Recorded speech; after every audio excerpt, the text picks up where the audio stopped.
ম্যান্টিসরা তার আশেপাশে নড়াচড়া করে এমন সব ধরনের প্রাণী খেয়ে থাকে, এমনকি অন্য ম্যান্টিসদেরও।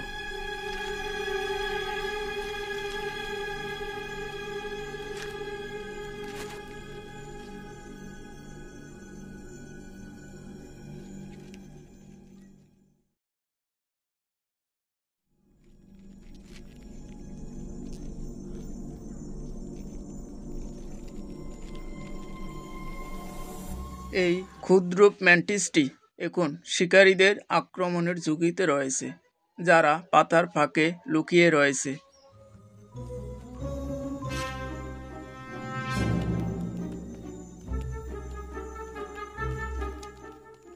এটা বেঁচে থাকবে কিনা তা অনেকটা ভাগ্যের উপর নির্ভরশীল। শিকারী তাকে দেখতে পাবে কিনা।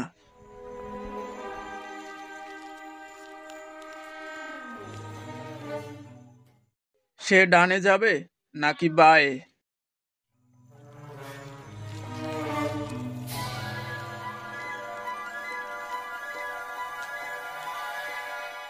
এখন পর্যন্ত তার ভাগ্য তাকে রক্ষা করেছে, কিন্তু এই ক্ষুধার্ত মাকড়সাটি এখনো তার পিছু ছাড়েনি।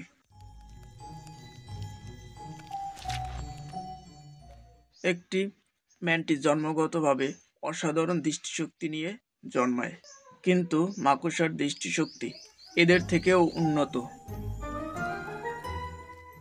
যদিও এই ছোট্ট ম্যান্টিসটি এখনো উঠতে পারে না, তবে তার লম্বা পা যা শিকার ধরার জন্য বিবর্তিত হয়েছে, যা তাকে কিছুটা বাড়তি সুযোগ দেয়।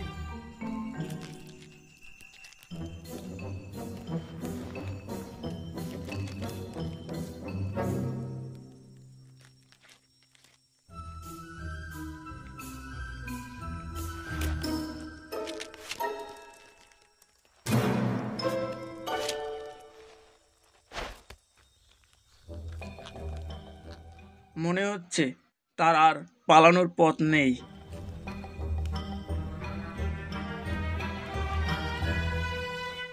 কিন্তু এই মন্টিসদের আত্মরক্ষার একটি অসাধারণ কৌশল রয়েছে, কুংফু প্রেয়িং ম্যান্টিস স্টাইল।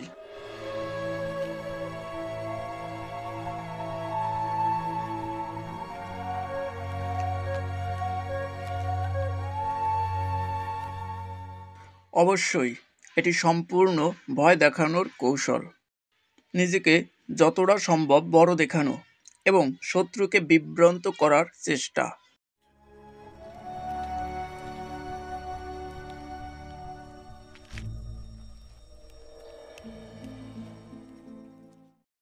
এবং এতে কাজও হয়েছে। জন্মের পর কয়েক ঘন্টা বেঁচে থাকা এই সদ্য জন্মানো ম্যান্টিসের জন্য একটি বড় সাফল্য, কিন্তু এখনো অনেক পথ বাকি। যদি ভাগ্য সহায় হয়, 2 মাস পরে এটি এতটা বড় এবং সুন্দর হবে যতটা একটি আর্কিড ম্যান্টিস হতে পারে, অথবা নাও হতে পারে। অবশেষে ম্যান্টিসরা নিজেদেরই খেয়ে ফেলে।